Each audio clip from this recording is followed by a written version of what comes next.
아, 그, 오늘은 원래 그 성윤이 형, 이성윤 님이 그 저번에 RNN 하고 트랜스포머 했던 거 이어서 그 NLP를 했었어야 됐는데 지금 학회를 가셔가지고 원래 다음 주에 진행을 할 예정이었던 요 3D 비전하고 비디오 이 주제를 땡겨서 먼저 하기로 했습니다. 요것도 이제 그냥 요런 분야가 있구나 하고 이제 세미나처럼 봐주시면 될 것 같고 나중에 프로젝트 하면서도 뭔가 이런 쪽으로 또 프로젝트를 할 수 있겠구나 이런 거를 봐주시면 될 것 같아요. 녹화 잘 되고 있나? 아, 아. 그래서 먼저 3D 비전부터 한번 살펴보겠습니다. 비전 3D 비전 쪽에서 다뤄볼 내용은 먼저 3D 비전에 어떤 토픽들이 있는지, 그 다음에 3D를 어떻게 표현할 수 있는지 방법들에 대해서 살펴보고 그 다음에는 떻게 이 모양이 잘 잡혔나를 확인할 수 있는 평가 지표, 그 다음에 3D 데이터셋은 어떤 게 있는지, 마지막에는 3D 모양을 만드는 모델이 뭐가 있는지 이렇게 간단하게 살펴볼 예정입니다.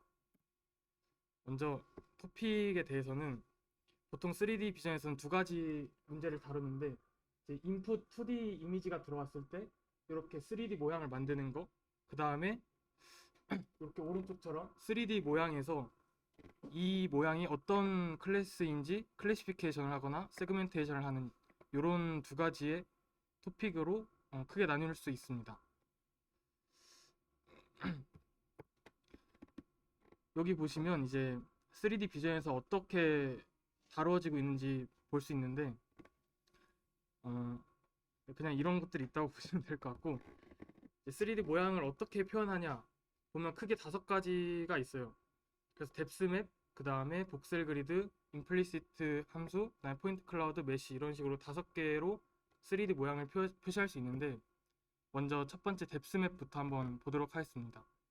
뎁스맵은 이제 그냥 간단하게 이런 식으로 이미지가 들어왔을 때 어디가 뒷부분이고 어디가 앞부분인지 그 뎁스를 맵으로 표시하는 그런 기법인데 이 뎁스맵은 우선 카메라로 찍은 이미지가 있을 때 카메라랑 이미지의 각각의 픽셀 간의 거리를 계산을 해가지고 이 맵에다 표시를 하게 됩니다. 전에 세그멘테이션이랑 거의 같은 방식을 쓰는데 인풋 이미지에서 또 다른 이미지를 만들어내는 거기 때문에 이제 컨볼루션 네트워크를 쓰겠죠. 유넷 저번에 소개해드렸던 거 기억나실지 모르겠는데 세그멘테이션 맵도 2D 인풋이 들어가가지고 또 2D 아웃풋 이미지를 뱉어내는 애였잖아요. 세그멘테이션도 그런 거랑 똑같이 이 뎁스 맵도 똑같이 이제 2D 이미지를 만들어내는 거니까 같은 방식으로 이런 컨볼루션 네트워크를 통해서 뎁스 맵을 만들게 됩니다. 인풋 이미지는 RGB 3 채널 그 다음에 하이트 위드스 해가지고 요 3 곱하기 H 곱하기 W짜리 인풋이 들어가고 이제 컨볼루션 네트워크를 거치게 되면 이 뎁스를 나타내는 1짜리가 이제 뎁스를 나타내는 수치거든요. 그래서 뭐 멀면 숫자가 크고 가까우면 숫자가 작고 뭐 이런 식으로 표현할 수 있겠죠. 그래서 이제 1 채널이기 때문에 색깔이 없는 그 흑백으로 된 맵이 뽑힙니다. 그래서 이거를 가지고 뭐 숫자가 몇 이상이면 빨간색, 몇 이하면 파란색 이런 식으로 우리가 비주얼라이제이션을 하게 되면 이런 식으로 우리가 뎁스맵을 뽑아낼 수 있는 거죠. 그래서 이걸 어떻게 학습시키냐면 이제 GT 뎁스 이미지를 우리가 먼저 지정을 해줘야 되고 이 GT에 맞게끔 이 네트워크가 뱉어낼 수 있도록 학습을 하면 되는 거겠죠. 그래서 이렇게 픽셀 단위로 로스를 주게 됩니다. 근데 이제 뎁스맵 이제 3D 쪽에서는 문제가 생기는 게 뭐냐면 2D는 그냥 세그멘테이션 마스크 GT랑 우리가 예측한 그 값이랑 비교만 해주면 되는데 이제 3D에서는 먼 물체이지만 더 큰 물체, 가까운 물체이지만 작은 물체 이게 우리가 그냥 사진 한 장만 봤을 때는 같은 크기로 보인다는 이런 문제가 있죠. 네, 그래가지고 이런 문제를 해결해주기 위해서 이런 이제 스케일 인베리언트 로스라는 걸 사용하게 됩니다. 여기 자세한 설명은 밑에 적어 놓긴 했는데 이게 어떤 말이냐면 이제 먼 곳일수록 어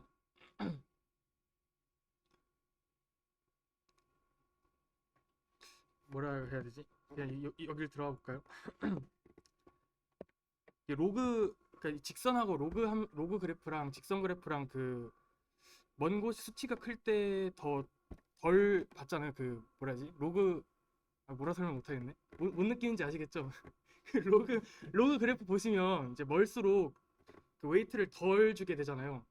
그런 식으로 이제 거리에 따라서 이 웨이트를 다르게 주겠다라는 거죠.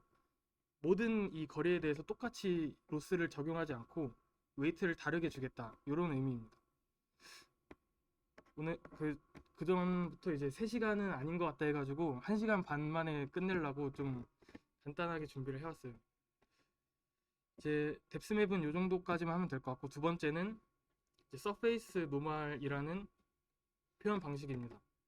이건 어떤 거냐면 아까는 카메라랑 이미지 간의 거리로 이제 수치를 해서 맵으로 만들었는데, 이거는 이 이미지 내에 각각의 픽셀들이 어떤 방향의 벡터를 가지고 있을지를 예측을 하는 거예요. 그래서 여기 오른쪽에 이 사진을 보시면 초록 색깔이 있고 빨간 색깔이 있고 뭐 파란 색깔이 있고 그렇죠. 여기서 이제 파란 색깔을 나타내는 거는 그 픽셀이 위쪽 방향을 가리키고 있을 것이다 라고 한 것이고, 그 다음에 빨간 색깔은 뭐 아래쪽 방향, 그 다음에 초록 색깔은 왼쪽 방향을 가리키고 있을 것이다 라고 해서 이 방향 벡터를 예측을 하는 거예요. 각 픽셀마다. 그렇게 돼서 이 방향 벡터들을 각각 색으로 표시를 하게 되면 이 오른쪽 보이는 것처럼 이런 맵이 나오게 됩니다. 그래서 물체 표면을 이제 만드는 거죠. 얘는 이제 방향을 가지고 학습을 하는 거기 때문에 각각의 이제 벡터들이 나오고, 이 벡터들 간에 이 코사인 이 뭐지 방향 간의 이거 그 점수 계산하는 거 우리 기백 때 배웠었죠. 예, 그거를 쓰게 됩니다. 요거 어 요거는 그 제가 이 논문에서 요거를 처음 그 소개를 했던 논문에서 어떻게 이 벡터를 배우냐에 대해서 좀 설명이 있는 것 같아서 갖고 왔던 건데, 음 그냥 넘어가도록 할게요.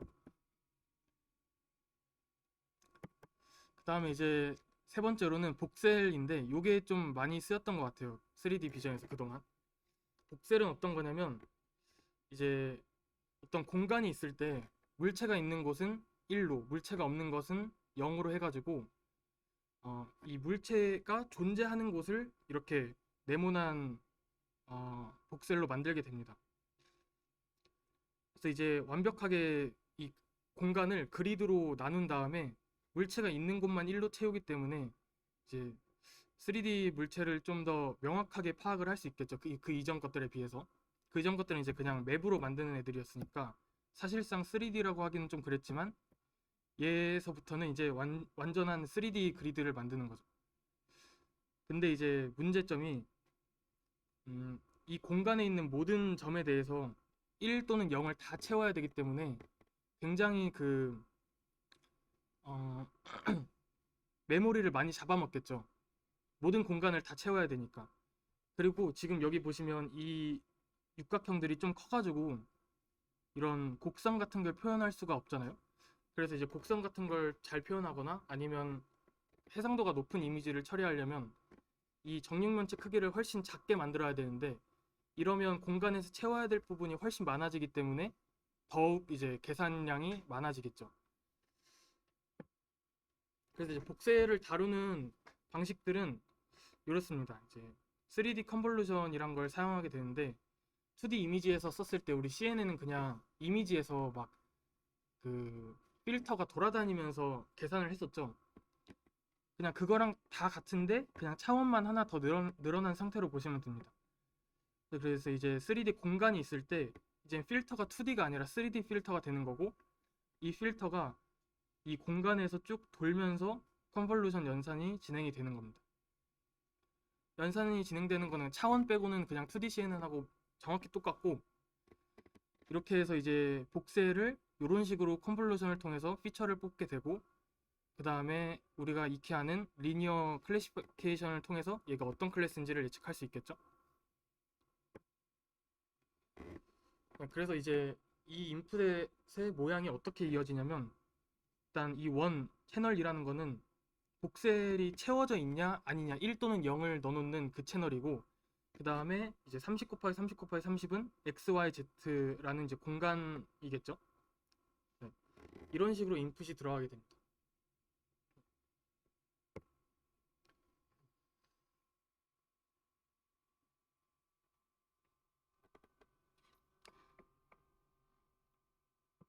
네, 그래서 이제 그 다음에는, 아까는 복셀을 가지고 우리가 클래스를 예측하는 것이었다면, 요번에는 이제 이미지를 가지고 복셀을 만드는 과정입니다. 이거는 2D 이미지를 받고 연산을 거쳐서 복셀을 만들게 되는데, 이제 인풋을 보시면 기존에 알고 있던 RGB 곱하기 H 곱하기 W 해가지고 이런 이미지가 들어오겠죠. 그 다음에 2D CNN을 통해서 피처를 뽑고, 그러나 이제 여기는 이제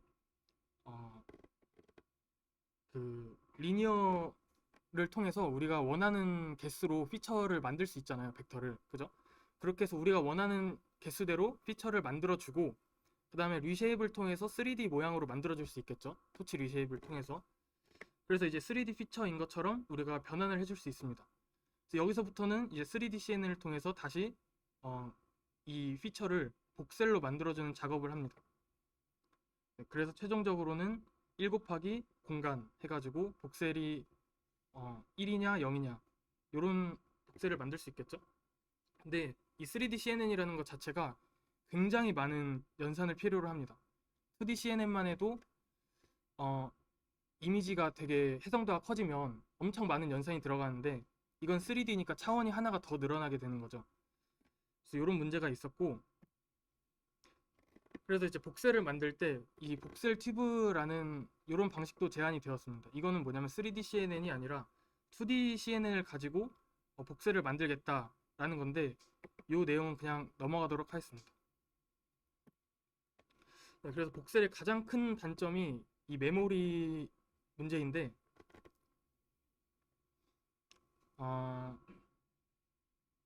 여기 보시면 이 복셀 그리드가 만약에 해상도가 1024 곱하기 1024 곱하기 1024라는 공간이 있으면 1024의 3승만큼의 이 1 또는 0이 있겠죠. 이게 벌써 복셀 그 데이터만으로도 4기가짜리가 되는 거죠, 그 하나가. 그래서 이제 이 복셀을 사용해 가지고 높은 해상도의 이미지를 처리하기가 힘들다라는 가장 큰 문제가 있습니다. 그래서 요거를 어떻게 해결하냐면, 그 옥트리라는 이제 기법인데, 이거는 원래 복셀 그리드가 일정한 정육면체 크기로 공간을 나눴잖아요. 요거를 우리가 좀 더 자세하게 표현하고 싶은 곡선 같은 곳에서는 좀 더 작은 정육면체를 사용하고, 그렇지 않은 보이지 않는 이 내부나 아니면 완전한 뭐 정육면체 부분이나 이런 부분에서는 이제 레벨 1과 같이 이렇게 콜스한 이런 커다란 정육면체를 사용함으로써 이 해상도가 커져도 메모리를 덜 잡아먹게끔 할 수가 있는 거죠. 여기 밑에 있는 요 애들은 이것들을 소개했던 논문들인데, 뭐 이런 게 있다라고 보시면 될 것 같습니다. 그래서 이제 어떻게 이 옥트리라는 걸 적용을 하냐 하고 보면, 제가 말했던 것처럼 뭔가 겉부분에 되게 자세한 내용이 필요한 곳에서는 작은 크기의 복셀을 사용하고, 그렇지 않은 곳에서는 큰 크기의 복셀을 사용한다고 했었죠. 그래서 얘는 어떤 식으로 하냐면, 겉부분에 있는 부분만을 딱 뺍니다. 껍질만 딱 까는 거죠. 그 껍질에서만 파인한 복셀이 필요한 거니까. 그리고 그 껍질 안에 있는 부분들은 빼주게 됩니다. 필요 없는 공간이니까. 그러니까 속이 빈 강정이 되는 거죠, 얘가. 그리고 그 다음 껍질을 또 까고, 그 안쪽을 비우고, 그 다음 껍질을 까고 해가지고 이제 겉부분만 우리가 볼 수 있게 되는 거죠. 속 안은 우리가 모르는 거고. 이런 식으로도 이제 그 3D 공간에서의 메모리 문제를 해결할 수 있다라고 합니다. 혹시 여기까지 질문 있으신가요?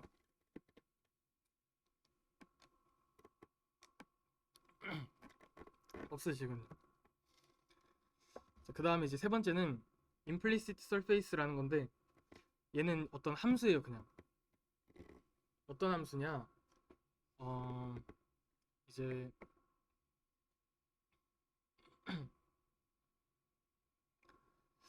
그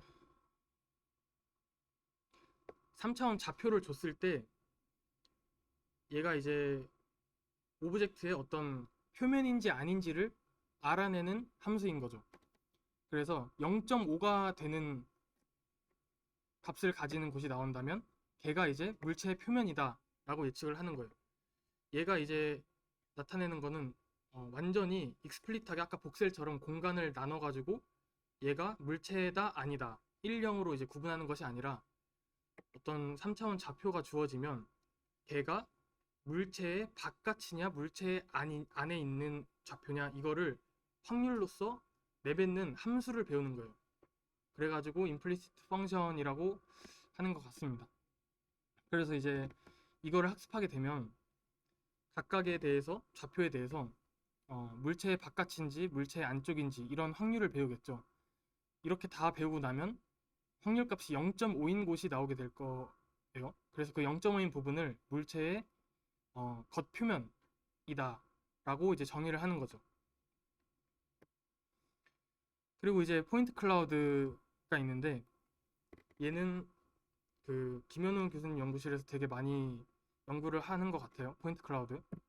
그 포인트 클라우드는 어떤 거냐면 이 물체를 복셀처럼 이제 나누는 것이 아니라 어떤 요 오른쪽에 보이는 것처럼 커다란 어떤 덩어리들로 물체를 구성을 해주는 거예요. 그래서 3D를 만들어내는 거고. 네, 그래서 이거는 이제 이 덩어리가 크면 클수록 되게 간단하게 물체를 만들 수 있겠죠. 3D 모양을. 대신에 이제 이 표면을 보시면 아시겠지만 되게 조잡하고 올록볼록하고 매끈한 표면을 만들 수가 없습니다. 그래서 이제 이 표면을 매끈하게 만들기 위한 이후에 처리를 해줘야 되는 부분도 있고, 그 다음에 이 복색과 같이 어떤 데이터를 3차원 몇 차원으로 다루는 것과 다르게 이 포인트 클라우드는 또 다른 이제 차원을 갖기 때문에 얘를 위한 새로운 그냥 모델과 로스가 또 필요합니다. 그래서 이 포인트 클라우드를 어떻게 다루는지 보면 이 포인트 넷이라는 모델이 있는데 얘는 포인트 클라우드 p 곱하기 3짜리 인풋이 들어왔다고 했을 때 각각에 대해서 이 포인트들을 전부 각각 MLP를 태웁니다. 그래가지고 나오는 피처 값들을 맥스플링을 해가지고 다시 또 MLP를 태워서 클래스 스코어를 받고 그 다음에 클래시피케이션을 하는 거죠. 이 인풋을 보시면 여기 있는 이 덩어리들 있죠. 이 덩어리들 각각에 대해서 뭐 X, Y, Z 좌표가 있을 거예요. 그죠? 그래서 이 P 곱하기 포인트 개수 곱하기 각각의 정보 해가지고 P 곱하기 3짜리 인풋으로 만들어서 각각의 P개를 전부 MLP를 태우는 겁니다. 이런 방식으로 이제 포인트 클라우드를 다룰 수 있다. 그 다음에 이제 포인트 클라우드 아웃풋이 이런 식으로 되게 조잡하게 나오죠. 어디가 박힌지도 모를 정도로 이렇게 조잡한데 이거를 가지고 어떻게 막 잘 깎고 해가지고 하나 봐요. 그래서 포인트 클라우드를 포스트 프로세싱 하는 방법은 저도 잘 모르는데 이거를 잘 깎아가지고 되게 디테일한 걸 만든다 뭐 이렇게 한다고 얘기를 합니다.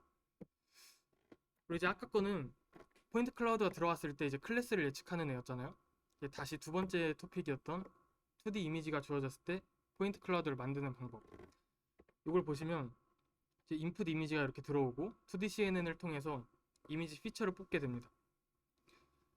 그래서 이제 각각에 대해서 포인트와 그 다음에 포인트의 어떤 피처 이런 식으로 두 개의 브랜치를 나눠 가지고 피처를 뽑게 된다고 해요. 그 다음에 이 피처를 가지고 포인트 클라우드로 다시 만드는 거죠. 이 자세한 내용은 그냥 여기 논문을 보시면 될 것 같습니다. 굳이 이렇게 자세하게 다룰 필요는 없기 때문에. 그래서 이제 이 포인트 클라우드는 로스가 어떻게 주어지냐, 이게 3D에서 굉장히 많이 쓰이는 로스인데 이제 챔퍼 디스텐스라고 하는 로스입니다. 기존의 L2 같은 경우는 그냥 값을 빼가지고 그 다음에 뭐지 이거 뭐죠 이거? 어? 절대값 절대값이 기억이 안 나네. 절대값 씌워가지고 제곱을 치죠. 근데 둘이 똑같은 거구나. 그냥 제곱을 치면 되네요.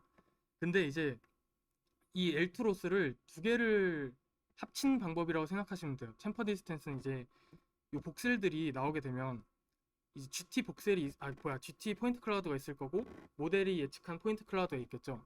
얘네들 각각은 이제 어떤 P개의 포인트가 있을 거고, 네, 그래서 이제 빨간색과 파란색 뭐 이런 빨간색과 뭐야 이거 파란색 맞네요. 네, 이거를 이제 두 개가 하나가 예측한 거고 하나가 GT 해가지고 이 둘 간의 거리가 얼마나 다른지를 계산을 하는 거예요.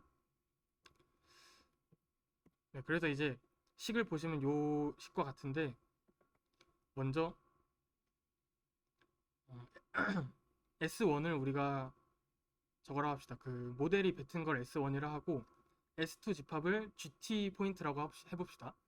그래서 이제 S1 모델이 예측한 포인트들을 그 모델의 포인트에서 가장 가까운 GT 포인트가 있겠죠.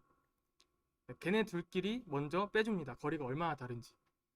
그 다음에 그것만 해주는 게 아니라 이제 GT 포인트에서 GT 포인트 기준으로 가장 가까운 모델의 아웃풋 포인트 간의 거리를 또 계산해 줍니다.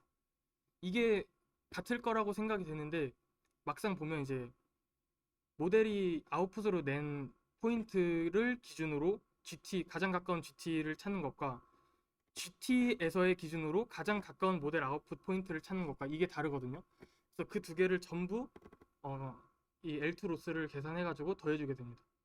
그러면 뭔가 좀 더 어떤 한쪽 기준으로가 아니라 좀 로버스트하게 잘 로스가 취해지겠죠. 이런 식으로 계산을 하게 됩니다. 그리고 마지막으로는 이 메쉬라는 건데, 메쉬는 어떤 식으로 나타내는 표현 방식이냐면 이 벌텍스랑 그 다음에 페이스 이런 식으로 두 개를 가지고 3D를 만들게 됩니다. 벌텍스는 이제 꼭지점이죠. 이 꼭지점들이 생성되게 되면 이 평면은 자연스럽게 생기게 됩니다. 이런 식으로 나타내게 되면 요 오른쪽에 보이는 것처럼 이러한 트라이앵글 메쉬를 만들 수 있습니다. 그래서 이 방식의 장점이 뭐냐, 이제 컴퓨터 그래픽스 저는 아직 안 들어봤지만 그래픽을 다룰 때 이거 되게 많이 쓰죠. 뭐 유니티나 뭐 이런 거 하면 그 사람 같은 거 모델링 할 때도 이런 거 많이 쓰고, 그 다음에 이제 익스플릿하게 3D를 만들 수 있기 때문에 뎁스맵 같은 경우는 우리가 찍어서 제출했던 그 2D 이미지에서 그대로 2D 이미지만을 받아볼 뿐이지만 이런 메쉬는 생성을 하고 나면 뭐 정보는 없어가지고 되게 이상하게 나오겠지만 이 돌고래의 뒷면도 우리가 볼 수 있는 거죠. 그래서 그게 익스플리시트한 이 표현 방식의 장점입니다. 그리고 이 방법의 장점은 우리가 꼭지점만 정의를 해주면 어떤 평평한 3D를 우리가 만들고 싶다 할 때는 되게 잘 만들 수 있겠죠. 평면이 생기니까. 대신에 이제 요런 곡선 부분, 요 눈 같은 부분, 이런 부분을 우리가 만들기 위해서는 여전히 더 오밀조밀한 그 꼭지점들을 배치를 해야지 잘 만들 수 있겠죠.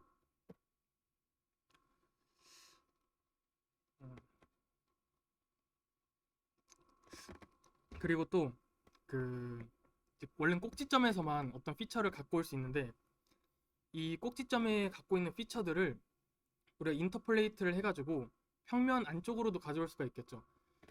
그러니까 만약에 여기 이제 요 부분을 봅시다. 여기서 이제 평면이 되게 넓어가지고 뭔가 디테일한 부분을 다 놓칠 수가 있어요. 근데 요 꼭지점에 들어있는 어떤 피처 값들을 통해서 인터폴레이트를 하게 되면 요 평면 내부에 있는 값까지 우리가 예측을 할 수 있는 거죠. 그걸 통해서 더 나은 표현을 만들 수 있다. 요런 게 이제 트라이앵글 메시의 장점입니다.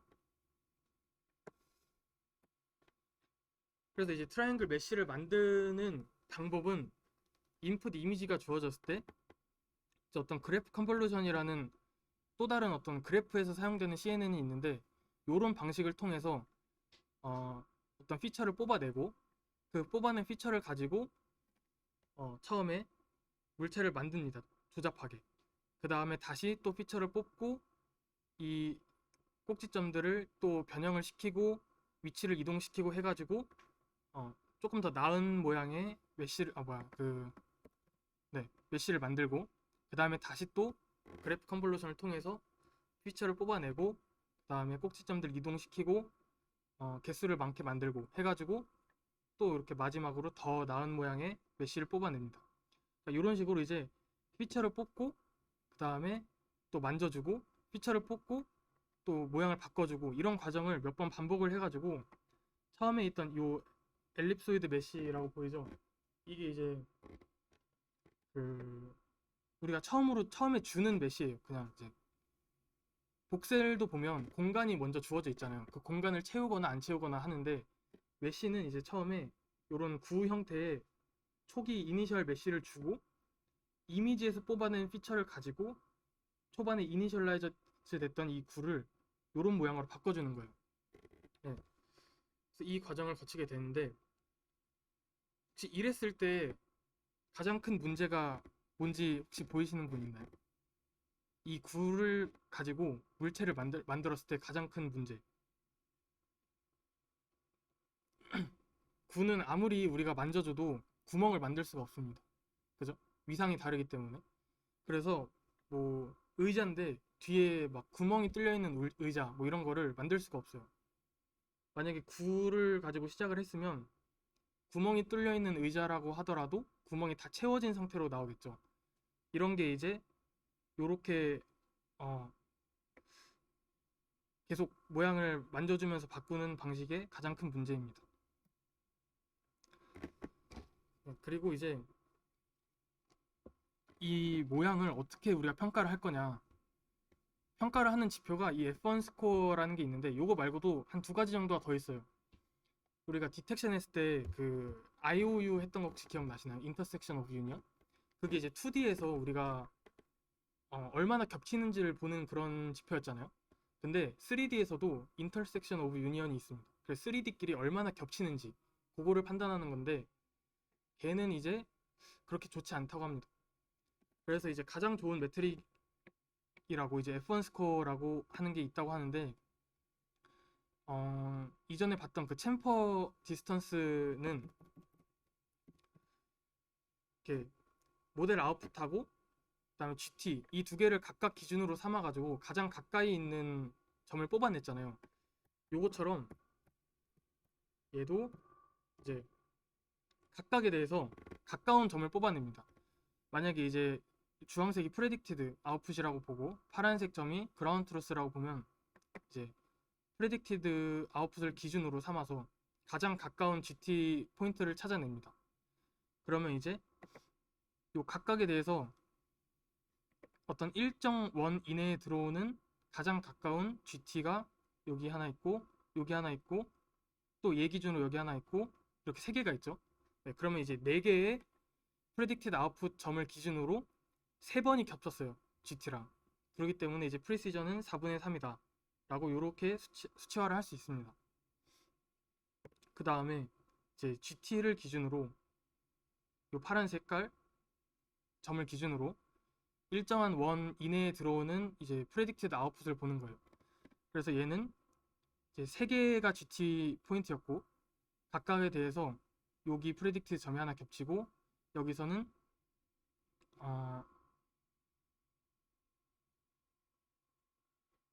네 뭐지 이거? 왜 3분의 2가 됐지 이거?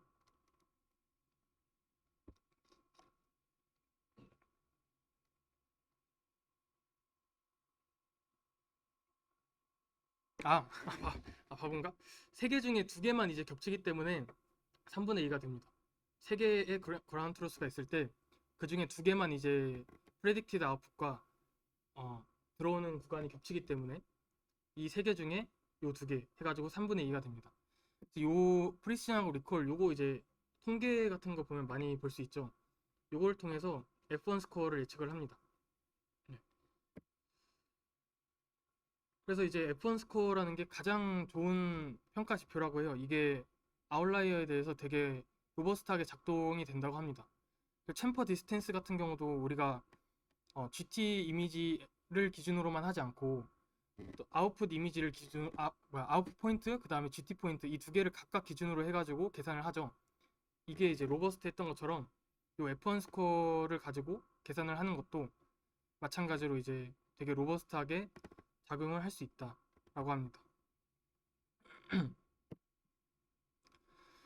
그래서 이제 3D 데이터셋에서는 이 쉐이프넷하고 픽스3D 요게 이제 되게 유명한 3D 모델인데 그 데이터셋인데 이제 데이터셋이 어떻게 주어지냐면 이미지 그 다음에 그 이미지에 대한 어떤 메쉬 3D 메쉬 이런 식으로 데이터가 주어지게 됩니다.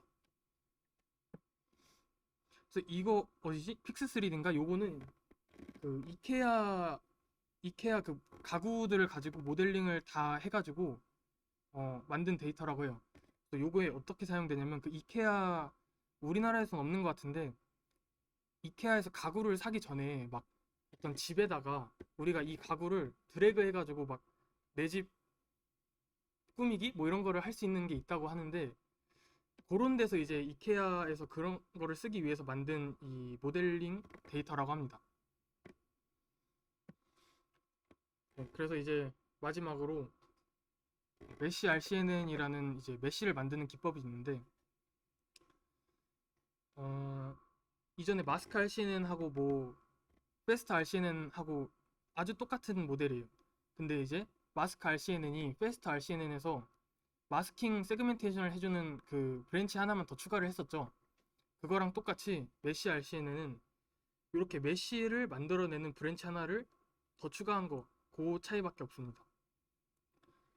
그래서 나머지는 이제 기존의 RCNN과 똑같이 이렇게 바운딩 박스를 예측을 하고 그 다음에 세그멘테이션도 예측을 하고 그 다음에 클래스를 예측을 하고 이거는 정확히 동일하고 그 다음에 추가적으로 이렇게 3D 메쉬를 뽑아내는 브랜치가 하나 달려 있습니다.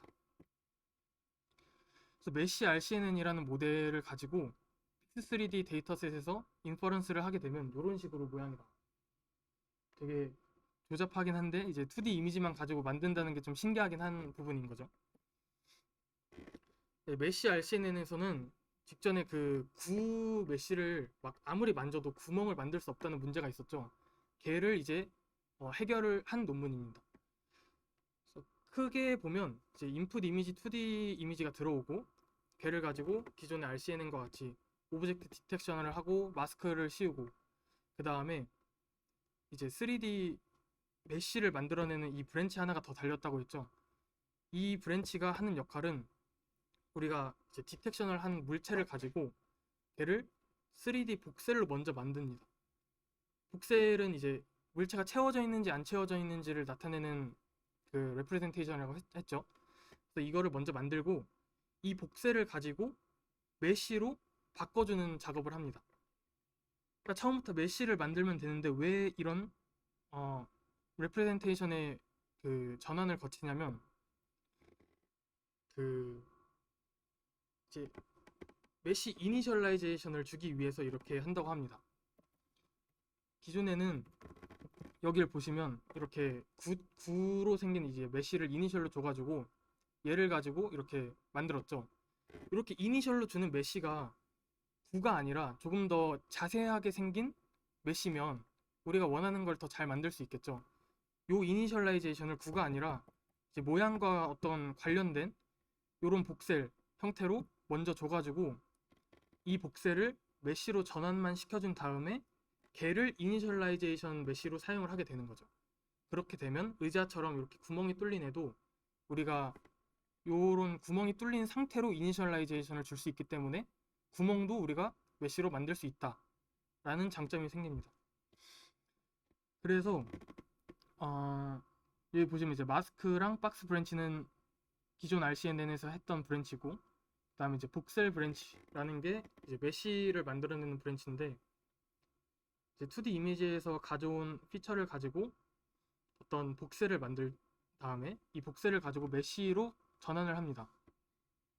그 다음에 이후 방법은 다 똑같아요. 그래프 컨볼루션을 통해서 메쉬의 피처를 뽑아내고 더 나은 메쉬로 만들기 위해서 모양을 잡아주고 그 과정을 반복을 하게 됩니다.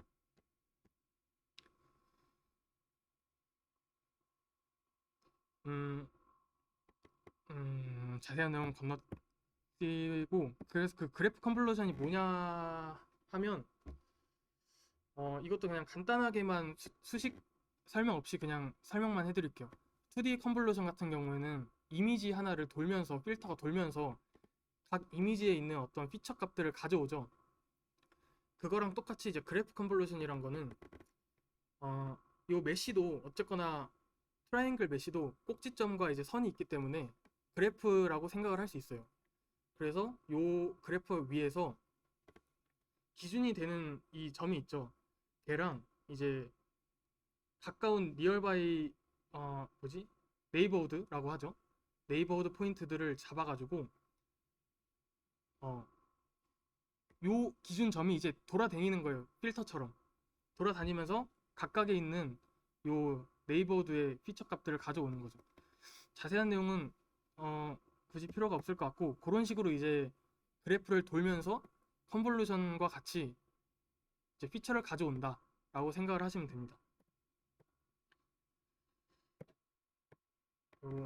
메쉬 RCNN에서 로스가 뭐 어떻고 저쩌고 하는데 이거는 굳이 필요가 없고, 뭐 이거 연구할 것도 아니니까 우리는 이제 이런 모델을 어떻게 잘 가져와서 프로젝트에 쓸 수 있냐, 이게 중요한 거죠. 그러니까 가져오는 것만 잘하면 됩니다. 우리는 그러니까 뭔지만 알고 가져오기만 하면 되니까, 그죠? 그래서 이제 여기까지가 3D 쪽 세미나였습니다. 혹시 질문이 있으신가요? 포인트 클라우드나 메시 같은 거 그러면 예를 들어 포인트 클라우드 저 포인트로 표현을 한다고 하면 정해진 점의 개수는 없나? 아, 그것도 이제 그냥 정의하기 나름일 것 같은데, 포인트 클라우드도 그러게요. 포인트의 크기가 정해지나? 이게 점의 개수가 예를 들어서 우리가 제너레이션을 했다고 했을 때 GT랑 비교할 때 다 저런 모습을 쓰면 점을 왕창 많이 만들면 음, 어떻게든 GT랑 가까워지니까. 치게 만들어져요.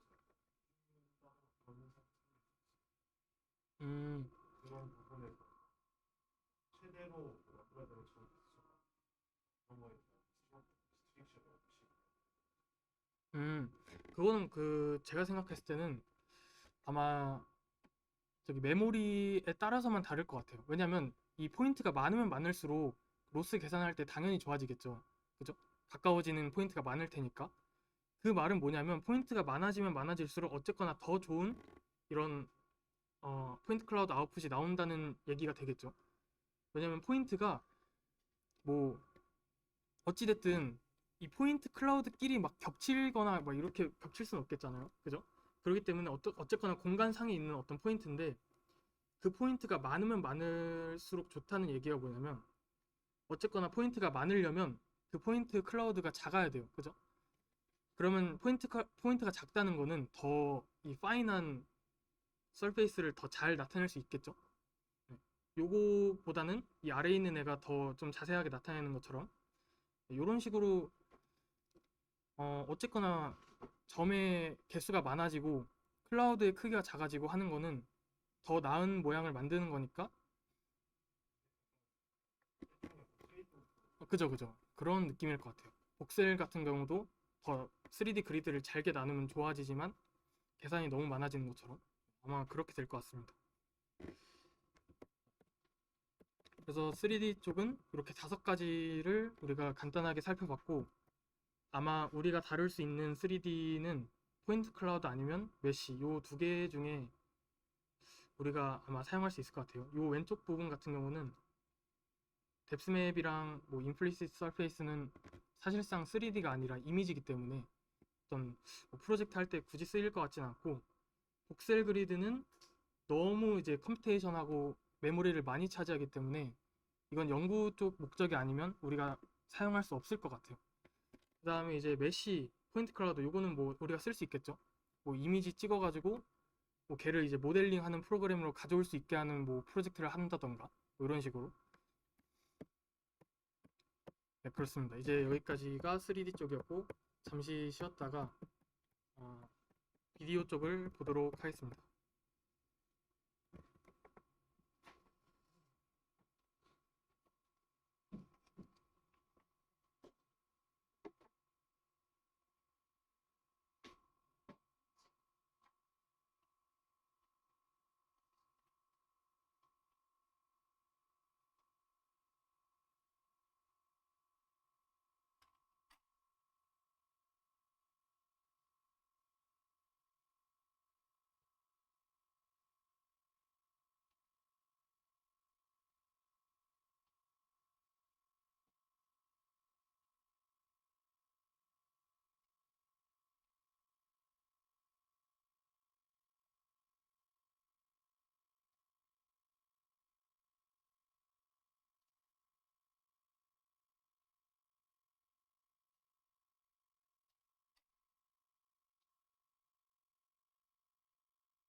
년 5월 4학년이다. 거수. 본인이 3학년 4학년이다. 거수. 거수. 그중에 거수. 그중에 네이버 신청 안 했. 네이버 신청했다 내리세요. 왜안 하셨어? 일정 있어? 어 예빈 아까 봤는데 왜 신청 안 했어? 그 네이버 개발자랑 소통할 수 있는 기회라서 되게 좋은 기회니까 오늘 6시까지 신청이니까 많이 신청해 주세요. 네, 끝.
찾아볼까요? 이브리트? 이렇게 보면 돼. 재우가 할 거 있어서 그런 줄 알았는데 재우가 할거 없다고 그래가지고 지금 그냥 성찬이 형이 그거만 만들면 되는 거 아니야? 로버스트 너프랑 응. 포즈는 어떻게 할지 모르 내가 봤을 땐 포즈는 말고 다른 거 생각해봐야 돼. 다른 거 생각해봐야 돼. 아 근데 시간이 없는데 우리가 너무 포즈넷에 이 잠식당이 있어. 사실상 포즈 너프를 계속 스리도 했었어야 아닌데. 되는데.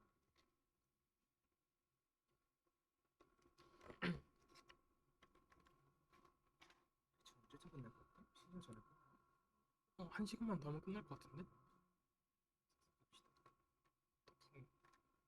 먹는 거. 재훈이 보내준 거. 그렇구나. 어그먼테이션? 나도 이쪽 하나 발견한 거 있었는데 뭐 하는 거지? 그래서 요새 논문 읽기가 너무 싫어. 눈알이 뒤집힐 것 같아. 좋은 사람 있어.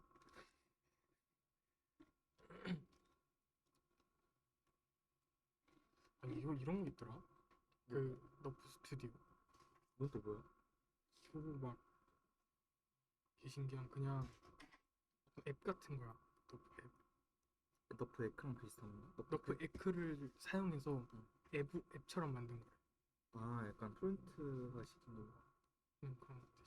이제 어플리케이션으로 만들어가지고 코딩 없이 그냥 우리가 마음대로 사용할 수 있게끔. 와 신기하네. 응. 그래서 이제 립너프, 인스턴트 NGP, 너프 와일드 이런 것들 다 서포트한다고. 너프 팩터? 와 이제는 실 생활에서도 이제 곧 쓰이기가 얼마 안 남았을 것 같아. 내가 볼때 한 3년? 그지?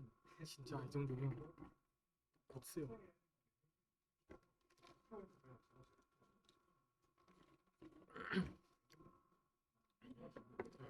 떨린다. 너 원래 강연할 때 좀 떠나? 긴장하는 편이긴 하더라. 내가 옛날에 커피 마셔서 그래. 커피 마셔서 그래. 그런가? 내가 진짜 원래는 그 고등학교 막 이런 수행평가 발표 많이 하잖아. 그거는 진짜 잘했어. 잘했는데 내가 아이로 바뀐 이후부터 사람들 앞에 서는 게 너무 무서워. 그거 약간 프레임이야. 아 그래? 자기가 아이로 바뀌었다 생각하니까 거기에 잠식당해가지고 그것도 더 긴장하게 되더라고. 그것도 맞는 것 같아. 나 봐봐. 나 아이인데 형 아이야? 왜 아이야? 나 MT 가서 너 왜 아이야? 라는 말을 5번 들었어. 아니 말 개 잘하잖아 이러니.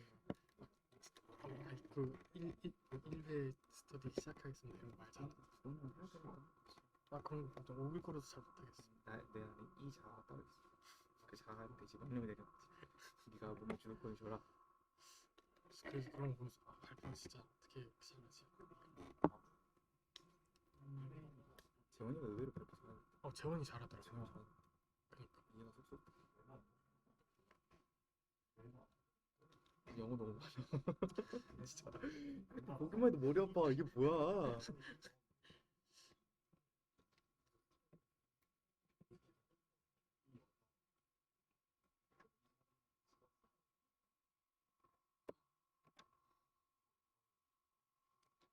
딱 하고 신경 봅시다.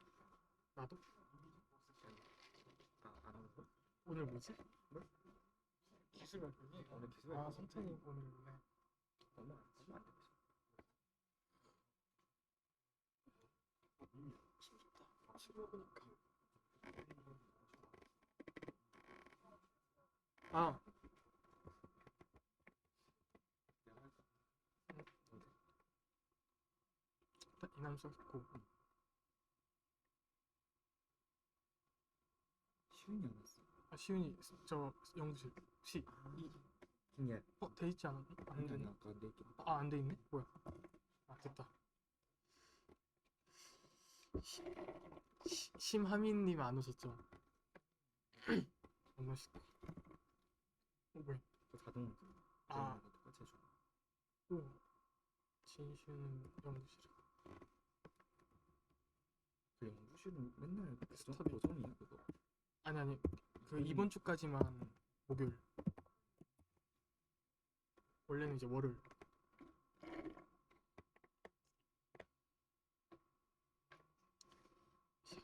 시작하고 가야겠다. 여러분 시작하도록 하겠습니다.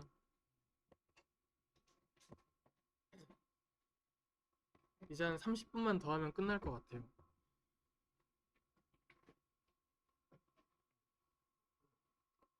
아, 너프요? 아, 너프 그냥 소개만 하려고. 네, 이제 다음은 비디오 관련해서 간단하게 또 보도록 하겠습니다. 이제 비디오 쪽에서는 우리는 이제 비디오 클래시피케이션, 비디오를 받아서 이게 어떤 비디오인지, 그 다음에 그 과정에서 사용되는 3D CNN, 그 다음에 3D CNN을 사용한 3D VGG, 그 다음에 옵티컬 플로우, 이렇게 이제 크게 네 가지를 살펴보도록 하겠습니다. 먼저 비디오라는 거는 이제 이미지랑 다르게 타임이라는 차원이 하나가 더 추가가 되죠. 그래서 이렇게 4차원 텐서가 만들어집니다. 이미지가 이제 3 곱하기 h 곱하기 w고 이제 각각의 이미지가 어떤 타임에 존재하는지에 대한 t가 추가돼서 이제 4차원 텐서가 생성이 되는 거고, 요걸 가지고 이제 비디오를 받아서 얘가 뭐 러닝인지 스위밍 하는 애인지 이런 걸 클래시피케이션 하는 게 이제 비디오 클래시피케이션 태스크가 됩니다. 네, 그래서 이제 클래시피케이션 하는 거는 그냥 이미지 했던 것처럼 같은 방식이라고 보시면 돼요. 근데 이제 이미지랑 다르게 비디오의 가장 큰 문제는 뭐냐면 너무 이제 데이터가 크다라는 거죠.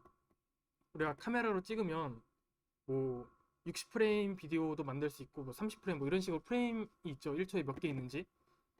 그래서 이제 뭐 대충 30프레임 비디오라고 하면 얘가 이제 HD에서는 벌써 1분당 10기가라는 엄청 큰 데이터가 생성이 돼요. 그래서 이거를 모델에다가 태우고 뭐 하면 사실상 거의 불가능하겠죠. 그래서 얘를 어떻게 우리가 활용을 하냐면 이제 비디오 클립이란 걸 만들어요. 그 막 쇼츠처럼 큰 비디오를 나누는 거죠, 클립으로. 그래서 이제 클립으로 나누면서 또 어떤 방법을 쓰냐면 원래 뭐 1920 곱하기 1080이라는 이 커다란 사이즈였던 거를 이렇게 112 곱하기 112짜리 엄청 작은 이미지로도 만들고, 그 다음에 뭐 30프레임이었던 애를 5프레임으로 바꾸고, 네. 그래서 이런 식으로 이제 거치면 588KB라는 아주 작은 단위의 데이터를 만들 수 있습니다. 여기 보시면 로우 비디오가 이제 우리가 찍은 비디오고, 그 다음에 이제 이걸 학습시킬 때는 클립으로 나눈다 했죠. 이런 식으로 이제 클립으로 나눕니다. 이 전체 비디오를 전부 모델에 태우기에는 너무 크기 때문에 이 각각을 쪼개가지고 쪼개진 애들을 모델에 태우겠다, 이런 거죠. 그 쪼갤 때도 여기 보시면 7개의 이미지가 있었는데 얘를 이제 3장만 갖다가 쓰는 거죠. 그러니까 원래 뭐 30프레임이었던 애를 뭐 5프레임으로 바꾸겠다, 뭐 이런 게 이제 클립에서 뭐 몇 장의 사진만 고르겠다, 이런 식으로 우리가 작용을 할 수 있을 거고, 그래가지고 이렇게 클립을 나눠서 학습을 시키고 나면 모델은 이제 클립에 대해서 학습이 된 애니까 테스트를 할 때도 비디오가 주어졌을 때 전체 비디오를 갖다가 사용하지 않고 트레인 할 때랑 똑같이 이제 클립으로 나누어 가지고 우리가 인퍼런스를 할 수 있습니다. 그래서 이제 비디오 클래시피케이션에서 한 3가지 정도의 방식이 있어요. 그래서 먼저 첫 번째 방식인 이제 싱글 프레임 CNN이라는 모델인데, 얘는 그냥 이미지 클래시피케이션을 여러 번 하는 거예요. 비디오 프레임 개수만큼. 그래서 비디오가 이제 다 이미지로 이루어진 애들이니까 각 프레임당 이미지들을 CNN에 태워서 러닝이다, 두 번째 프레임 러닝이다, 뭐 이런 식으로 각각에 대한 클래시피케이션 결과가 나오겠죠. 그 클래스 그 확률로 그죠? 러닝인 확률이 가장 크니까 러닝으로 분류를 한 거죠. 그래서 요런 이제 확률들을 전부 다 합친 다음에 평균을 내요. 그러면 평균적으로 어떤 클래스가 가장 높은지가 나오겠죠. 그걸 통해서 이 비디오가 러닝이다 라고 분류를 할 수 있는 거죠. 이런 식으로 이제 사용되는 게 싱글 프레임 CNN입니다. 얘의 가장 큰 문제는 뭐냐면 비디오는 분명히 어떤 시간적 특성을 가지고 있는 앤데 이미지 하나하나를 잘라가지고 이렇게 CNN에 넣어버리면 시간적 특성은 전부 무시하게 되는 거죠. 그냥 이미지 클래시피케이션이랑 다를 게 없다는 거죠. 대신에 간단하다는 장점이 있고, 그리고 어, 네, 이제 여기 이제 가장 간단했던 평균 내는 거였고, 이제 얘는 레이트 퓨전이라고 하는 방식인데, 아까랑 방식이 다 똑같아요. 그냥 이미지 프레임을 다 나눠가지고 CNN 태워가지고 어떤 피처 값을 얻는 건데, 아까는 그 CNN 태워가지고 클래시피케이션 한 확률들을 전부 평균을 냈었다면, 얘는 어떤 시간적 특성을 그래도 조금 사용을 하겠다라고 해서 생긴 방법인데, 여기 첫 번째 프레임에서 나온 CNN을 거친 피처가 여기 들어갈 거고, 그 다음에 두 번째 프레임에서 나타난 피처는 여기 들어갈 거고, 그죠? 이 피처들을 전부 뽑아가지고 이렇게 일자의 피처 벡터를 만듭니다. 그러면 앞에 있는 부분의 이미지에 대한 피처는 앞에 들어가겠죠? 이런 식으로 이제 어떻게 타임에 대한 피처를 얻어오겠다 라고 했던 것입니다. 그 레이트 퓨전이라는 이유가 이 시간적 특성을 이미지 단에서 처리할 때가 아니라 나중에 적용을 하겠다라고 해서 이제 레이트 퓨전이라는 이름이 붙었다고 하고, 인풋하고 아웃풋을 좀 자세히 보면 이제 인풋은 4차원 텐서죠. 그 다음에 각각을 자르게 되면 3차원 텐서가 될 거고, 얘를 이제 이미지니까 2D CNN을 거쳐가지고 D 곱하기 H 곱하기 W라는 피처들이 각각 나오게 되면 얘를 다시 전부 합쳐주게 되면 T개가 나오게 되겠죠. 네, 그래서 이제 T 곱하기 D 곱하기 H 곱하기 W 4차원이 만들어지고, 얘를 일자로 쭉 늘립니다. 플래튼 시켜버리면 우리가 이제 리니어 모델을 통과시킬 수 있겠죠. 걔를 통해서 이제 최종 클래스를 만드는 MLP까지 학습을 한다 라는 방식입니다.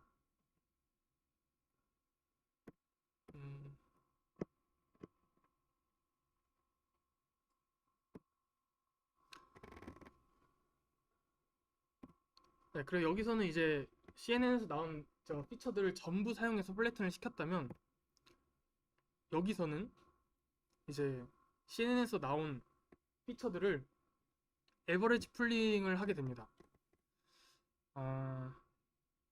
그러니까 이걸 사용하게 된 이유가 뭐냐면, 여기서 나온 이 피처들을 전부 다 합쳐가지고 플래튼 시키면 굉장히 많은 파라미터가 나오게 될 거예요. 그죠? 이미지 하나에 대해서만 해도 피처가 많을 텐데, 이걸 동영상 전체에 적용하면 굉장히 많은 파라미터가 나오겠죠. 그렇기 때문에 걔를 전부 다 사용하지 않고 그 피처를 에버리지 풀링을 통해 가지고 일부만 사용을 하겠다. 그러니까 평균 피처 값들만 사용해서 이제 리니어를 통과시키겠다 라는 방식입니다. 네, 그래서 이제 얘랑 뭐 FC레이를 쓰고 그 다음에 풀링을 쓰고 이런 애들은 이제 전부 레이트 퓨전인 거죠. 처음에 타임이 들어오는 게 아니라 나중에 피처를 합칠 때 우리가 타임을 가져오기 때문에. 근데 이러한 방식은 이렇게 모션이 얼마 바뀌지 않은 거에 대해서 잘 구별을 못해요. 여기 보시면 그 빨간색 원을 보면 그냥 얘는 달리고 있는 사람이죠. 근데 이제 시간에 따라서 이 사람이 움직이는 게 거의 없어요. 그냥 다리만 몇 개 움직이겠죠. 그래서 이 다리만 몇 개 움직이는 요 모션에 대해서 우리가 어떤 피처 값들을 가져오기 어렵다는 문제가 있는 거죠. 굉장히 작은 그 픽셀의 차이만 있기 때문에, 다리 움직이는 부분만 있으니까. 네, 그래서 이제 어떻게 하면 이렇게 시간적인 특성을 더 잘 가져올 수 있을까 해서 나온 게 이제 얼리 퓨전입니다. 얼리 퓨전은 이제 아까 레이트 퓨전과 다르게 비디오 전체를 받아와가지고 시간적 특성을 어떻게든 사용해 보겠다라는 이런 생각을 통해서 만들어진 모델입니다. 레이트 퓨전 같은 경우는 이제 비디오를 전부 나눠가지고 각각 독립적으로 CNN을 통과시켰잖아요. 그러면 그 CNN이 어떤 시간적 특성을 배우지 않고 그냥 이미지만 클래시피케이션 하게 되는 역할만 하게 되겠죠. 근데 이제 얘는 독립적으로 작용하는 2D CNN이 아니라 CNN은 하나만 존재를 하게 되는 거예요. 그럼 이 CNN 자체가 어떤 동영상의 연속적인 부분, 이런 부분들을 좀 더 잘 가져올 수 있겠죠. 그래서 이제 인풋은 비디오니까 여기 보시면 t 곱하기 3 곱하기 h 곱하기 w라는 4차원 텐스가 들어올 거고, 얘를 이제 우리가 CNN 적용을 시켜야 되니까 CNN은 3차원에서 적용을 하는 애죠. 그렇기 때문에 이제 CNN에 적용할 수 있도록 t 곱하기 3이라는 거를 3t라는 이제 하나의 어떤 채널로 리쉐이프를 시켜주게 됩니다. 그렇게 되면 이제 이미지랑 똑같아지니까 CNN을 쓸 수 있겠죠. 네. 그렇게 해가지고 클래스 스코어를 예측을 한다. 근데 얘도 이제 어쨌건 처음에 비디오가 들어올 때 이렇게 시간적 특성을 가져오긴 하지만 이렇게 처음에 딱 한 번 가져오는 것만으로는 동영상의 이런 시간적인 특성을 완벽히 가져오기는 부족하다고 합니다. 네. 왜냐면 2D CNN을 거치면서 이제 리쉐이프를 해가지고 3T로 만들잖아요. 얘는 이제 어떤 완전한 시간적 그 차원도 아닐 뿐더러 그냥 CNN에 넣기 위해서 바꾼 애기 때문에 이런 문제를 해결하기 위해서 이제 3D CNN이 등장을 합니다. 3D CNN은 뭐냐면 이전에 그 복셀 우리 했던 거 기억나시죠? 그때처럼 2D랑 똑같지만 필터가 2D가 아니라 어떤 3D 필터가 나오는 거죠. 걔를 가지고 컨볼루션을 진행한다.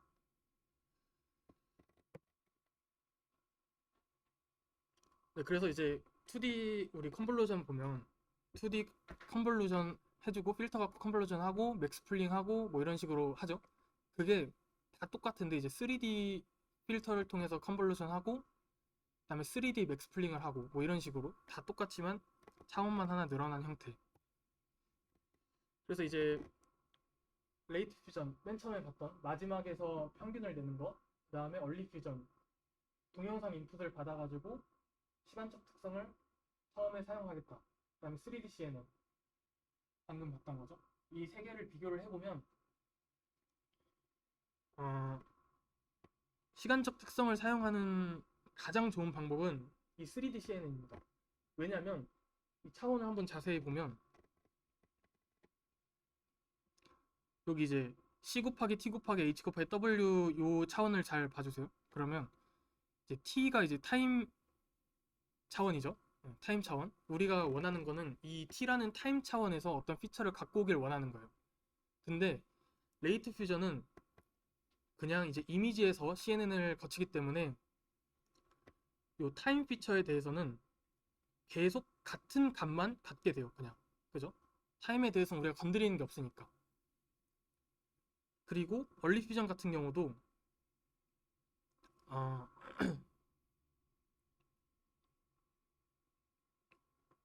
뭐 이제 얼리 퓨전 3D CNN 말고 이제 요 2D CNN 사용했던 거 2D CNN도 이제 여기 보시면 H 곱하기 W에 대해서만 우리가 2D CNN을 돌잖아요. 그러니까 타임이라는 차원에서는 우리가 어떤 정보를 가져오지 않아요. 대신에 3D CNN 같은 경우는 여기 보시면 이제 타임에서 이 T 차원으로도 우리가 컨볼루션 연산을 거치기 때문에 여기 보시면 리셉티브 필드를 보시면 이제 처음에 3D CNN을 거치면서 점점 타임 축에 대해서도 커다란 어떤 정보를 배우는 게 여기 보이시죠? 원래 3짜리의 어떤 타임을 봤다면 컨볼루션 거치면서 점점 이미지의 큰 부분을 보잖아요. 그것처럼 타임에 대해서도 큰 부분을 배운다. 그래서 이제 타임 피처에 대해서도 잘 가져오는 방식이 3D CNN입니다.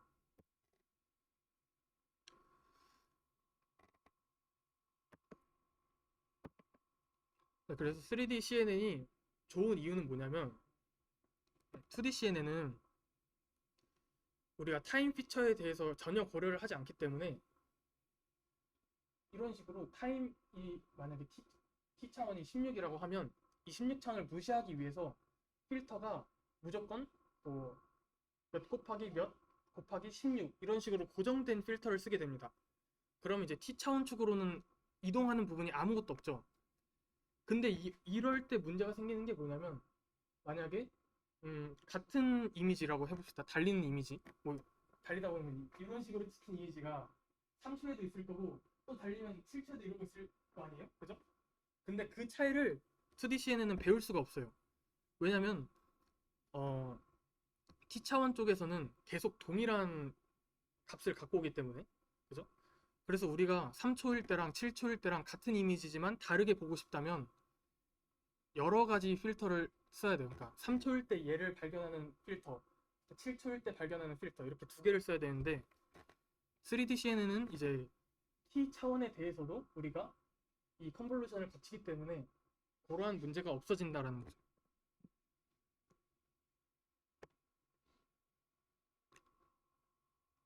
네, 그렇습니다. 그래서 이제 데이터셋은 비디오 데이터셋이 존재를 하는데 그 중에 스포츠 데이터셋, 얘는 이제 유튜브에서 가져온 데이터셋이라고 합니다. 얘를 가지고 뭐 얘가 어떤 영상인지 클래스들이 존재를 하고, 그래서 걔를 가지고 이제 그동안 잠깐 봤던 싱글 프레임 맨 처음에 나왔던 그 이미지들 다 잘라가지고 확률 값이 나오면 그 확률 값들을 평균을 내가지고 최종적인 클래시피케이션을 하는 모델이었고, 얼리 퓨전은 2D CNN을 통과시켜가지고 걔들을 이제 플래튼 하는 애였죠. 그다음에 레이트 퓨전은 얼리 퓨전이 레이트 퓨전이 그 플래튼 하는 애였고, 얼리 퓨전은 그 2D CNN을 하나만 적용하는 애였죠. 요 모델. 그다음에 마지막으로 3D CNN을 사용하는 모델 해가지고 이제 벤치마크를 해보면 생각보다 그냥 무지성으로 이미지만 받아가지고 하는 게 꽤 높죠. 그게 참 유사하긴 한데, 하여튼 이제 뭐 싱글 이즈 베스트 뭐 이러면서 했던 것 같아요. 그 저스틴 존슨 아저씨가 심플한 게 좋다 뭐 이러면서.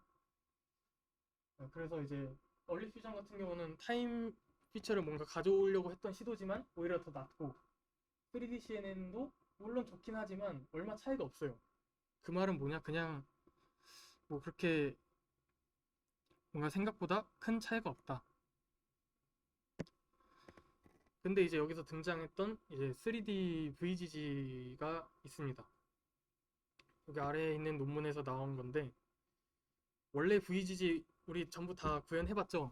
VGG는 이제 2D 컨볼루션을 진행하고 2D 풀링하고 뭐 이런 애였는데, 걔가 이제 그냥 인풋만 4차원, 그 다음에 컨볼루션도 3D CNN 요것만 바뀐 애입니다. 나머지는 다 똑같아요. 대신에 이제 원래 VG도 안 그래도 연산이 많았는데 걔의 3배만큼이나 연산을 더 많이 하게 된다고 합니다. 이제 VGG는 결국 어쨌거나 더 깊은 모델이기 때문에 여기 보시면 84.4%나 잘 맞췄다라고 하죠. 생각보다 꽤 높은 이제 향상을 보인 거죠. 그리고 이제 마지막으로 모션을 우리가 인식을 하는 거잖아요. 얘가 달리고 있는지 축구를 한다느니 뭐 이런 거. 근데 이걸 보면 우리가 사람이 보면 얘 뭘로 보이나요? 걷는 거죠. 그죠? 우리는 이게 점만 보고도 이 사람이 걷고 있다는 걸 우리는 알 수 있어요. 그죠? 근데 이제 그러면 뭐 딥러닝 모델들은 그렇게 할 수 없냐 해서 만든 것이 이제 모션을 어떻게 우리가 데이터화를 할 것인가 해서 등장한 것이 이게 옵티컬 플로우라는 데이터 형태입니다. 그러니까 요런 이제 모션 정보만을 가지고 딥러닝 모델이 얘가 뭘 하고 있는지를 판단할 수 있게끔 하자 이거죠. 그래서 여기 보시면 이제 t 시간대 이제 이미지, 그 다음에 t 플러스 1 시간대 이미지 하면 그 팔 움직이고 뭐 이렇게 각각 물체가 움직이는 게 찍히겠죠. 그것들의 이제 차이를 보고 걔를 벡터화를 시키는 거예요. t 시간대 요 이미지에서 각 픽셀이 다음 시간대는 어디 방향으로 이동을 하는지, 걔가 이제 x랑 y 좌표 변화량으로 우리가 벡터를 만들 수 있겠죠. 이런 식으로 이제 나타낼 수 있습니다. 그래서 보면 이제 얘는 x축 방향으로 이동을 얼마나 하는지, 얘는 y축 방향으로 이동이 얼마나 되는지, 요런 정보를 우리가 가져올 수 있다라는 거죠. 그래서 얘를 보시면 얘가 되게 잘 작용하는 모델이었다고 했는데, 얘는 이제 이미지만의 정보만 가져오는 것도 우리가 잘 되는 걸 확인했죠. 여기서 싱글 프레임이 굉장히 잘 작용을 했잖아요. 그냥 이미지만 본 건데.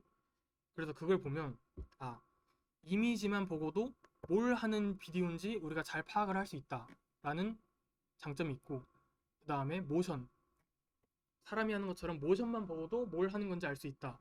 이게 두 가지 어떤 피처가 있을 거예요. 걔네 두 개를 각각 학습을 해가지고 최종 아웃풋을 내겠다 라는 아이디어에서 나온 논문인 거죠. 그래서 여기 싱글 프레임은 그냥 컨볼루션만 거칩니다. 그래서 이미지만 보고 얘가 어떤 클래스인지, 그 다음에 밑에 있는 브랜치는 아까 봤던 그 옵티컬 플로우 있죠. 어느 방향으로 이동할지에 대한 벡터, 그 데이터를 가지고 또 이제 모션만 가지고 어떤 애인지 분류를 하겠다. 걔네 둘을 이제 합치게 되면 더 나은 성능을 낼 수 있다라는 거죠. 실제로도 이제 3D CNN에 비해서도 훨씬 높은 결과를 낼 수 있던 것을 확인할 수 있습니다. 네. 그래서 이제 컴퓨터도 모션만 보고도 어떤 걸 하고 있는지 볼 수 있다라는 게 이제 신기한 부분이었고, 여기까지가 이제 3D 비전하고 비디오에 대한 전반적인 내용이었습니다. 네, 그 다음에 마지막으로 한 가지만 더 소개해 드릴 게 있는데,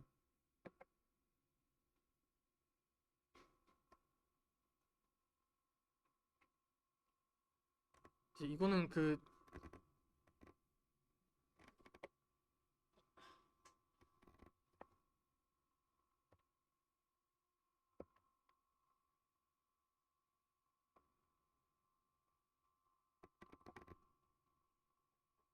이거는 시니어 스터디 때 했던 내용인데, 얘는 최근에 이제 3D를 어떻게 표현할 것인가에 대해서 새롭게 등장한 어떤 레프레젠테이션입니다.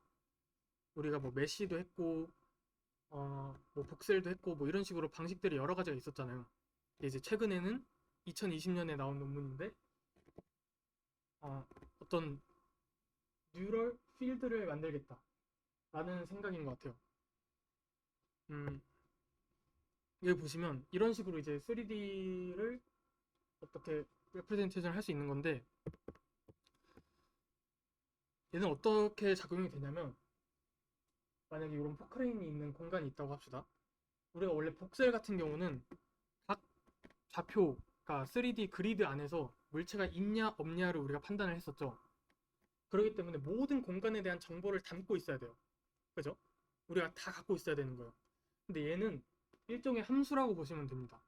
이렇게 공간이 있었을 때 우리가 만약에 이쪽 방향에서 이 공간을 보면 어떻게 생겼을지를 예측을 하고 싶어요.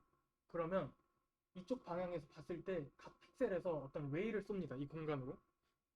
그러면 이 공간에는 당연히 공간이니까 점들이 있겠죠. 이 점들이 각각이 어떤 정보를 갖고 있을 거예요. 그것들을 전부 합치게 되면 이 점에서 봤을 때의 이 공간에 대한 색깔과 뭐 모양 이런 게 나오겠죠. 이런 식으로 이제 보는 거예요. 그래서 얘가 함수라고 했던 이유는 뭐냐면 이 점에 대한 정보들을 전부 갖고 있는 게 아니에요. 이 점에 대한 정보를 내뿜게 해주는 함수를 만드는 겁니다. 그렇기 때문에 이제 복셀처럼 공간에 대한 정보를 전부 갖고 있는 게 아니라 그냥 여기 뭐 만약에 10, 100이라는 공간이라고 하면 내가 모델한테 10, 100에 대한 정보는 어떻게 돼? 라고 이렇게 인풋을 주게 되면 이 함수가 그 공간의 색은 뭐 노란색이고 그 공간의 밀도는 뭐 100%야 이런 식으로 아웃풋을 주게 되는 거죠. 그렇죠? 그러면 이 각각에 대한 점들에 대해서 색깔과 밀도가 있기 때문에 이쪽 방향에서 볼 때는 그 특성들을 전부 합치게 되면 여기서 봤을 때의 어떤 색깔과 뭐 모양이 나오겠죠. 이런 식으로 이제 작용이 되는 그런 레프레젠테이션입니다. 네. 그래서 뭐 자세한 내용은 하지 않겠지만 굉장히 간단한 MLP만으로 되어 있는 함수입니다. 요 뭐야 감마라는 애는 이제 3D 좌표죠. 뭐 10, 100에서 특성을 알아내기 위해서 인풋으로 주는 애고, 고작 이 8개의 MLP 레이어를 통과하고 나면 그 점에서의 RGB 값, 색깔과 그다음에 그 공간에서의 밀도 값 이렇게 그 아웃풋을 내게 됩니다. 이런 간단한 이제 함수를 통해서 3D 공간의 정보를 가져오겠다는 그런 내용이고,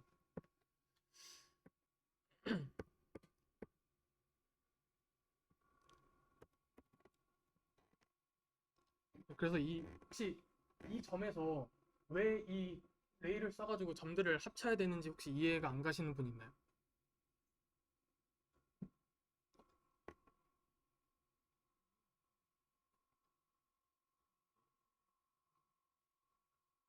그거를 먼저 정확하게 제가 정의를 해드릴게요.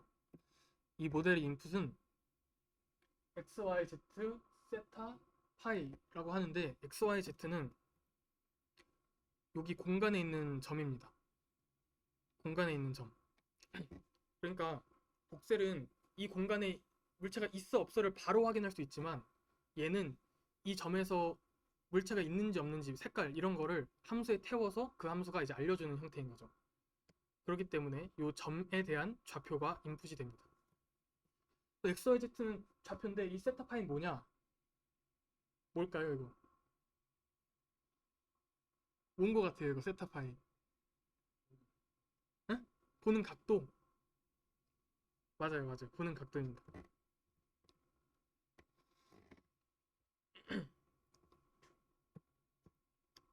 잠시만요. 제가 어디다가 만들어놨는지 모르겠네.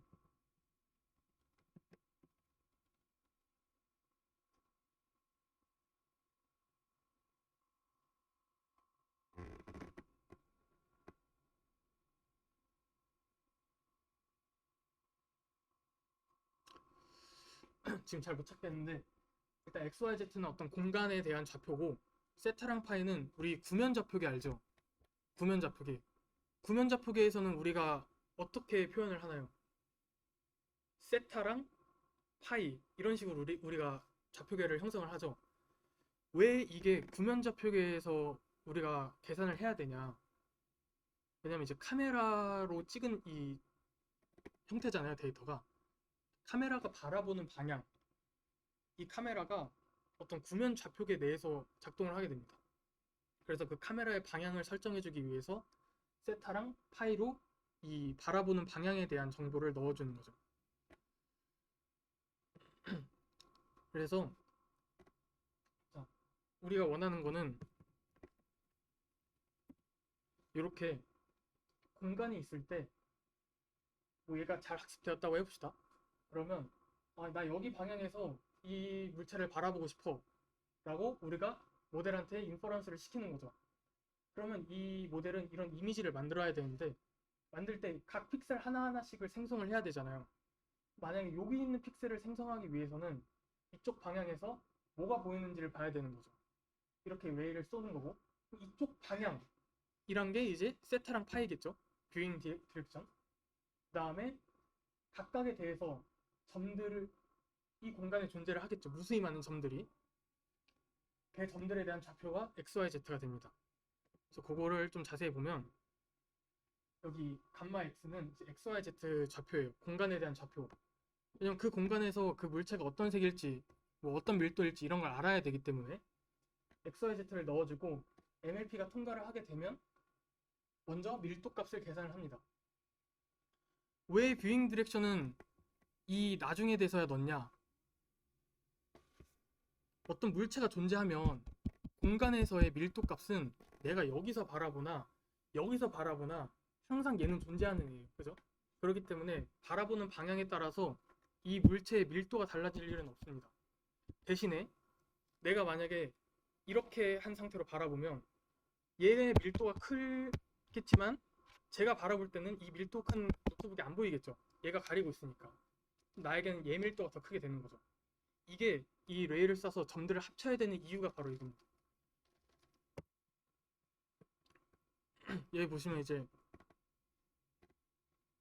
만약에 여기 뷰잉 디렉션에서 뭔가를 바라보고 싶다 하면 이 소라는 A 물체는 가려지게 되겠죠. 이런 특성을 우리가 가져와야 되기 때문에 이 점에서의 밀도, 이 점에서의 색깔, 이 점에서의 밀도, 색깔, 이것들을 합치는 거죠. 그렇게 되면 얘가 당연히 가까이 있고 밀도가 더 크기 때문에 이쪽에서 바라봤을 때는 비물체만 보이게 됩니다. 그렇게 돼서 아웃풋은 뭐냐? 덴시티, 밀도죠. 물체의 밀도. 그 다음에 그 점에서의 색깔. 얘를 가져오게 됩니다. 혹시 이해가 되셨나요? 잘 안 되나요?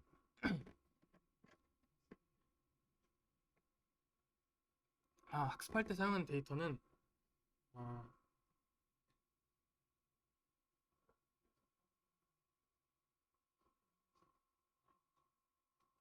그죠? 데이터는 어떤 식으로 되냐면 그냥 이렇게 여러 각도에서 이 물체를 찍은 사진이 데이터입니다. 그러고 나서 뭐 이거를 그럼 어떻게 학습을 시키냐 이게 궁금할 수도 있죠. 이제 이 GT 이미지들이 있으니까 얘를 가지고 이걸 학습을 시키게 되면 우리가 새롭게 또 이미지를 생성을 할 수 있겠죠. 그쪽 방에서 봤던 거를. 걔랑 이제 GT 이미지랑 그냥 이미지 단에 L트로스를 칩니다. 픽셀끼리에. 그럼 만약에 이 모델이 잘못된 이미지를 배출하고 있으면 당연히 로스가 커가지고 GT 이미지대로 렌더링을 할 수 있도록 모델이 학습이 되겠죠. 네, 그래서 그냥 간단해요. 인풋 데이터는 그냥 요 사진들 뿐입니다. 요 사진들만 인풋으로 주어지면 된다.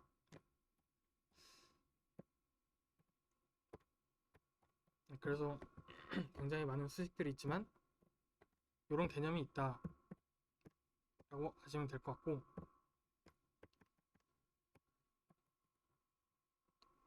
네, 그래서 이제 꼭 학습을 시키게 되면 이런 식으로 이제 우리가 3D 모델을 볼 수가 있어요. 최종 생성된. 이게 어떻게 가능하냐면 그냥 이제 모든 방향에서 우리가 2D 이미지를 만들어낸 다음에 걔네들을 합치면 3D처럼 만들 수 있겠죠. 네, 그런 식으로 이제 만든 겁니다. 그래서 요거는 간단하게 이제 요런 새로운 레프레젠테이션이 등장을 했다 라고 보시면 될 것 같고, 잠시만요. 그게 이제 뭐야, 지원이 형 이거 소개해주면 좋을 것 같다 해가지고 아니 내가 킬게 그냥. 이제 이 너프라는 어떤 레디언스 필드 레프레젠테이션이 이제 등장을 했다고 했잖아요. 이게 요새 되게 많이 사용이 어디서든 되고 있는 것 같아요.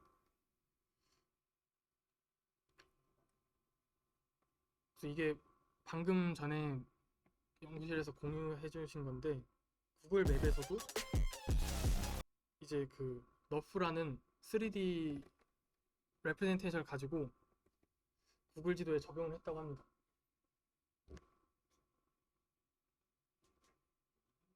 has transformed how people times confidently make a realistic indoor view is powered by neural radiance fields.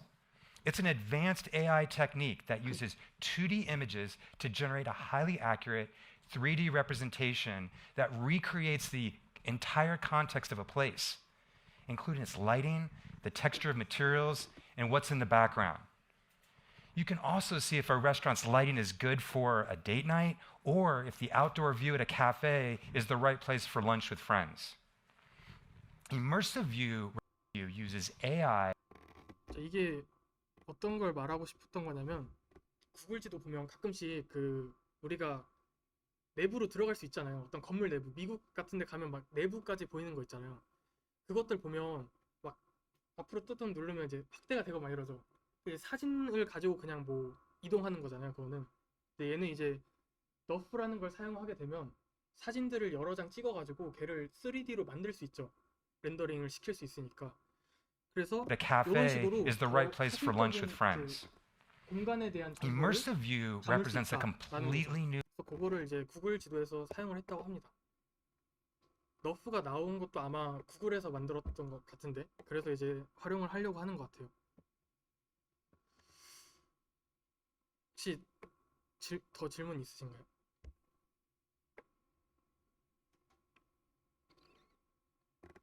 오케이, 그러면 이제 정말 끝났습니다. 여기까지였고, 그래서 과제는 뭐냐? 과제가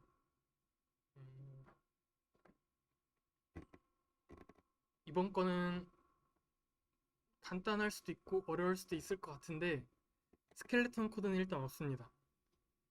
그동안 했던 과제들을 기반으로 실력이 향상되었을 거니까 이제 스스로 처음부터 끝까지 하시면 됩니다.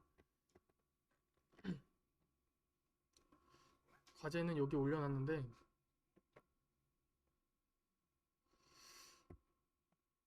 뭐냐면 제가 사진을 드릴 거예요. 사진은 여기 링크 들어가시면 있고, 사진 요런 의자 사진입니다. 제가 드린 이 사진을 가지고 어떤 모델을 사용하셔도 좋고 어떤 깃허브에 있는 뭐 튜토리얼을 써도 되고 마음대로 모델을 가져와 가지고 제가 드린 이 2D 의자 이미지를 가지고 어떻게 하면 더 좋은 메쉬를 뽑아낼 수 있을까, 이거를 해오시면 됩니다. 우선 제가 그 메쉬 RCNN 간단하게 소개를 해드렸죠. 메쉬 RCNN도 이미지 갖고 메쉬 만드는 애였죠. 걔를 적용해 볼 수도 있을 거고 다른 모델들도 많을 테니까. 그래서 여기 링크 가시면 사진이 있을 거예요. 사진. 걔를 가지고 메쉬 만드시면 됩니다. 이거 하면서 이제 뭐 메쉬 RCNN도 쓸 거고 뭐 여러 다른 모델들을 가져와 보겠죠. 그런 과정에서 어떤 모델을 썼는지, 그 다음에 모델 아웃풋이 어떤지 아웃풋 캡처해서 넣으시면 되고, 그 다음에 왜 의자의 어떤 부분은 잘 예측을 했는데 어떤 부분은 예측을 왜 못했는지 이런 것들을 분석을 해오시면 됩니다. 뭐 예를 들어서 뭐 의자 데이터셋이 없는 데이터셋을 가지고 학습된 모델은 당연히 의자 사진을 주면 제대로 인퍼런스를 못하겠죠. 뭐 그런 것도 이제 디스커션이 될 수 있을 거고. 그래서 이제 그거를 생각을 해서 리포트에 쓰시면 됩니다. 되게 어려울 것 같다고 생각하지만 생각보다 가져와서 쓰는 게 쉬워요. 이것만 간단하게 보여드리면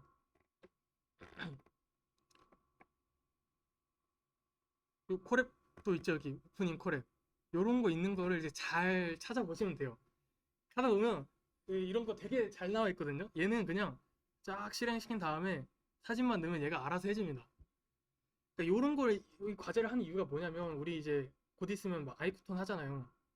그거 하면 당연히 여러 모델을 가져와서 써보게 될 거예요. 모델을 직접 짜는 경우는 없을 테니까.